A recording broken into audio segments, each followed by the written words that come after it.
नमस्कार, जोहार। चलिए जानते हैं झारखंड सूबा की ताजा खबरों को, लेकिन उससे पहले अगर आपने अभी तक इस चैनल को सब्सक्राइब नहीं किया तो सब्सक्राइब कर लें, जिससे कि आपको झारखंड सूबा की ताजा खबर रोजाना मिलती रहे।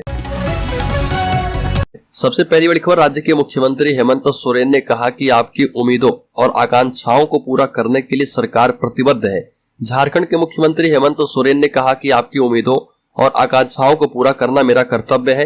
मुख्यमंत्री हेमंत सोरेन ने गिरिडीह में कहा कि यह सरकार हर किसी की बात सुनती है और उसका समाधान भी करती है। सरकार जनता के साथ लगातार संवाद कर रही है और मैं भी लगातार क्षेत्र भ्रमण करता रहता हूं, ताकि योजनाओं की जमीनी हकीकत के साथ आपकी समस्याओं को जान और समझ पाऊं। अगली बड़ी खबर, झारखंड में आजसू प्रमुख सुरेश महतो की बीजेपी के नेताओं से बैठक। कहा कि कांग्रेस और झारखंड मुक्ति मोर्चा को भी पटकनी देने को है तैयार। एक दिन पूर्व राष्ट्रीय जनतांत्रिक गठबंधन एनडीए की बैठक में सम्मिलित होने के बाद ऑल झारखंड स्टूडेंट्स यूनियन के केंद्रीय अध्यक्ष सुरेश महतो ने भाजपा के शीर्ष नेताओं से अलग अलग मुलाकात की और सबसे पहले भाजपा के राष्ट्रीय अध्यक्ष जेपी नड्डा से मुलाकात की। इसके बाद केंद्रीय गृह एवं सहकारिता मंत्री अमित शाह एवं केंद्रीय मंत्री भूपेंद्र यादव से मुलाकात की और सुरेश महतो ने कहा कि उनकी पार्टी रामगढ़ की तरह डुमरी में भी कांग्रेस और झारखंड मुक्ति मोर्चा को पटकनी देने को तैयार। बड़ी खबर, राज्य के लातेहार जिले में गांव में घुसकर नक्सलियों ने जमकर काटा बवाल। नेतरहाट में लाठी डंडे से की ग्रामीणों की खूब पिटाई, एक की हुई मौत। नेतरहाट थाना क्षेत्र अंतर्गत ग्राम पुरानडी और दोना में रात्रि 8 बजे से लाठी डंडे से लैस होकर पहुंचे माओवादियों ने जमकर बवाल काटा और पुलिस के मुखबिरी के आरोप में 4 लोगों की जमकर लाठी डंडे से पिटाई कर दी, जिससे एक की मौके पर ही मौत हो गई। घटना की सूचना मिलने के बाद पुलिस बल घटना स्थल पर पहुंचकर मामले की छानबीन कर रही है। मिली जानकारी के मुताबिक दर्जनों की संख्या में माओवादी पहुंचे थे और पुरांडी गांव के निवासी बबलू अंसारी और पति बिरजिया के साथ मारपीट की। बड़ी खबर, इंस्टाग्राम पर हुआ प्यार। 14 साल छोटे प्रेमी से मिलने पोलैंड से झारखंड आ गई महिला और अब पोलैंड जाने की कर रही तैयारी। पोलैंड से आई महिला का नाम बरबरा पोलाक है और उनकी उम्र 49 साल है। उनके प्रेमी हजारीबाग के रहने वाले हैं, जिनका नाम सदाब है और इनकी उम्र 35 साल है। हाल ही में हजारीबाग के खुटरा गांव ये पहुंची है। होटल में रहने के बाद गांव आई बरबरा गर्मी से परेशान है और वो लगातार ये कह रही है कि हम जल्दी से जल्दी शादी करके पोलैंड जाएंगे। बड़ी खबर, जन वितरण प्रणाली की दुकानों से अनाज नहीं लेने वालों के राशन कार्ड अब रद्द किए जाएंगे। अनाज नहीं लेने वालों को प्रखंडवार चिन्हित करके राज्य में राशन कार्ड रद्द करने का निर्देश उपायुक्त राहुल कुमार सिन्हा ने दिया है। रांची जिले में 1.5 लाख से अधिक कार्डधारी अनाज का नियमित उठाव नहीं कर रहे और खाद्य आपूर्ति की समीक्षा करते हुए उपायुक्त ने यह निर्देश दिया है। रांची जिले में 6 से 12 माह तक अनाज नहीं उठाने वाले करीब 80,000 लोग मौजूद हैं। 6 माह से अनाज नहीं उठाने वाले 45,000 और 1 साल से अधिक समय से अनाज नहीं लेने वाले 25,000 है। उपायुक्त ने झारखंड राज्य खाद्य सुरक्षा योजना अंतर्गत 6 से 12 महीने से खाद्यान्न का उठाव न करने वाले राशन कार्ड धारियों की स्थिति, मोबाइल सीडिंग, डुप्लीकेट UID, निलंबित डीलर और साथ ही साथ कई तरह की जानकारियों की मांग की है। बड़ी खबर, रांची के खलारी में DFMT फंड से बनेगी 8 सड़कें, निकलेगा टेंडर। जिला खनिज फाउंडेशन ट्रस्ट मद से खलारी में कई सड़कों का निर्माण किया जाएगा। ग्रामीण विकास विशेष प्रमंडल रांची के द्वारा इन सड़कों के निर्माण के लिए टेंडर आमंत्रित किए गए। DMFT मद से कार्य कराने के लिए योजनाओं को ग्राम सभा से पारित कराया गया है और इसके बाद खलारी BDO के द्वारा ग्राम सभा की स्वीकृति के साथ DFMT मद से कार्यान्वयन के लिए उप विकास आयुक्त को भेजा गया है। बड़ी खबर, पूर्वी सिंहभूम के बहरागोड़ा में बोलेरो उड़ाने वाले चोर गिरोह के 4 सदस्य गिरफ्तार। बच्चा मिश्रा है सरगना। बहरागोड़ा से बोलेरो चोरी कर शहर के युवकों ने ओडिशा की एक दुकान में चोरी को अंजाम दिया। इसके बाद 4 युवक कार से देवघर पूजा करने चले गए। वापस लौटने के क्रम में पुलिस ने देर रात कमलपुर में कार सवार 4 युवकों को गिरफ्तार कर लिया है। इसमें गिरोह का सरगना गोलमुरू विजयनगर निवासी गोविंदा डे और बागुन हाथू निवासी बच्चा मिश्रा समेत उसके 2 साथी शामिल है। गोविंदा डे और बच्चा मिश्रा की निशानदेही पर बहरागोड़ा से चोरी बोलेरो कार पुलिस ने बरामद कर ली है। बड़ी खबर, रांची में भूमाफिया की अब खैर नहीं, जमीन कब्जा करने वालों की लिस्ट बनाकर पुलिस करेगी सख्त कार्रवाई। झारखंड राज्य के गठन के बाद से ही राजधानी रांची में जमीन की कीमतें आसमान छूने लगी थी। अब यहाँ पर जमीन बेशकीमती हो चुकी है, इसलिए भूमाफिया जमीन पर कब्जा कर रहे। रांची में जमीन विवाद के मामले लगातार बढ़ रहे, ये हम नहीं कह रहे, ये पुलिस के आंकड़े बता रहे और पिछले 5 साल में ही भूमि विवाद के कम से कम 560 मामले हैं जो थाने पहुंचे हैं। नक्सलियों और अपराधियों से निपटने की चुनौती के बीच पुलिस का वास्ता भूमि विवाद से भी पड़ रहा। यही वजह कि पुलिस ने भूमाफिया की लिस्ट बनानी शुरू कर दी है, क्योंकि राजधानी में जमीन विवाद में हर साल कई मौतें हो जाती है आम अपराध की घटनाएं हैं सो अलग। पुलिस से कोर्ट तक में अगर सबसे ज्यादा कोई मामला लंबित है तो जमीन से जुड़े मामले हैं। बड़ी खबर, सर्पदंश के बढ़ते मामलों ने बढ़ाई सरकार की चिंता। जून से सितंबर महीने में झारखंड में सर्पदंश के मामले बढ़ जाते हैं। इसको लेकर स्वास्थ्य विभाग अपर मुख्य सचिव अरुण कुमार सिंह ने लोगों को इससे बचने के उपाय सहित इन मामलों पर विस्तार से अपने अनुभव शेयर किए हैं। झारखंड के अलग अलग जिलों से हर दिन बड़ी संख्या में सर्पदंश के मामले मिलने के बाद स्वास्थ्य विभाग के अपर मुख्य सचिव ने राज्य के सभी मेडिकल संस्थान के निदेशक, मेडिकल अधीक्षक, सिविल सर्जनों को पत्र लिखकर सर्पदंश के प्रबंधन के लिए बनाए गए भारत सरकार के प्रोटोकॉल का पूरी गंभीरता से पालन करने के निर्देश दिए हैं।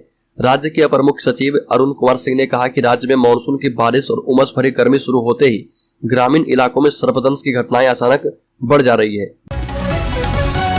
बड़ी खबर, 2024 चुनाव से पहले झारखंड में गरमाया बांग्लादेशी घुसपैठ का मुद्दा। अब धर्म परिवर्तन पर केंद्र से मांगा गया जवाब। लोकसभा चुनाव 2024 की तैयारियों के बीच झारखंड में बांग्लादेशी घुसपैठ के मुद्दे को बीजेपी कई बार उठा चुकी है। वहीं अब हाईकोर्ट ने केंद्र सरकार से इस संबंध में जवाब मांगा है।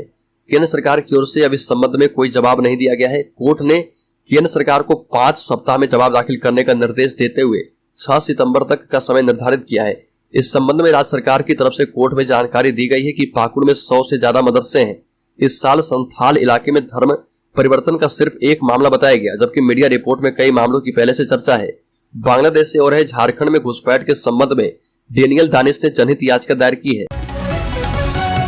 बड़ी खबर, झारखंड में लंपी वायरस को लेकर विभाग अलर्ट, पशु चिकित्सकों की छुट्टी रद्द, एडवाइजरी जारी। देश के कई हिस्सों में बारिश में लंपी वायरस का प्रकोप दिख रहा, वहीं पशुओं में भी कई तरह की बीमारियां फैल रही है।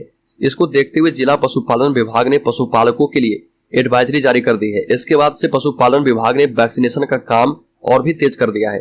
पशुपालन विभाग के चिकित्सकों को कहा गया है कि वो लोग छुट्टी में नहीं जाएं, छुट्टियों को तत्काल रद्द किया गया है। अगर आवश्यक हो तो छुट्टी लें। पशुपालन विभाग ने कहा कि अगर गायों के शरीर पर फफोले होने के साथ तेज बुखार हो जाए और गाय के सुस्त रहने लगे तो इसकी जांच करा ली जाए। बड़ी खबर, देवघर में प्रतिबंध के बावजूद धड़ल्ले से हो रहा पॉलीथीन का उपयोग। पॉलीथीन पर प्रतिबंध के बावजूद निगम क्षेत्र में इसका धड़ल्ले से इस्तेमाल हो रहा। मेला क्षेत्र में भी काफी मात्रा में पॉलीथीन मंगाए गए हैं, जिनका उपयोग बाजार में हो रहा। इससे सबसे अधिक परेशानी नगर निगम के सफाई कर्मचारियों को हो रही है।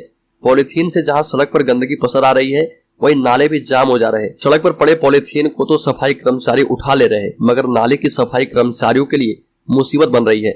वरीय सफाई निरीक्षक अजय कुमार ने कहा कि शहर में प्रतिदिन 100 टन से भी अधिक कचरा निकल रहा और लोग पॉलीथीन का उपयोग कर सड़क पर जहां तहां फेंक देते हैं। बड़ी खबर, आजसू पार्टी के प्रमुख सुदेश महतो एनडीए की बैठक में शामिल होकर रांची लौट आए। रांची लौटने के बाद बेंगलुरु में हुई बैठक और इंडिया नाम रखने पर तंज कसा। कहा कि विपक्षी पार्टियां सिर्फ चुनाव जीतने के लिए गठबंधन कर रही है। लोकसभा चुनाव 2024 को लेकर 18 जुलाई को दिल्ली में एनडीए की बैठक हुई थी और इस पर सुदेश महतो ने बेंगलुरु में यूपीए और विपक्षी दलों की बैठक पर निशाना साधा और कहा कि विपक्षी पार्टियों की एकता देखने के बाद यह कहना गलत नहीं होगा कि सभी सिर्फ आगामी लोकसभा चुनाव के लिए ही एकजुट हुई है।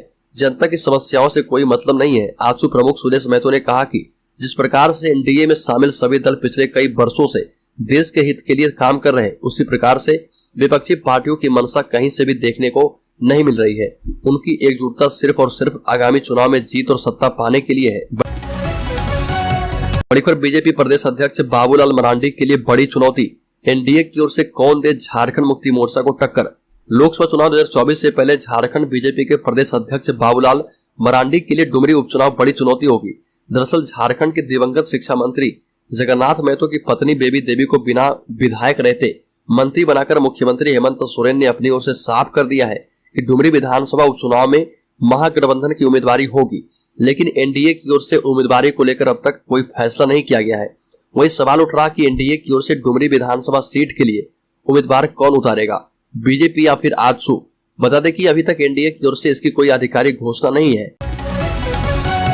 बड़ी खबर, मणिपुर में लागू हो राष्ट्रपति शासन, वायरल वीडियो मामले में बौखलाए विधायक डॉक्टर इरफान अंसारी, गरमाई सियासत। कांग्रेस के जामताड़ा विधायक डॉक्टर इरफान अंसारी ने इस घटना को लेकर केंद्र सरकार पर निशाना साधा है। अपने पोस्ट के जरिए उन्होंने मणिपुर में भाजपा सरकार को बर्खास्त करने और वहां तत्काल प्रभाव से राष्ट्रपति शासन लागू करने की मांग की है।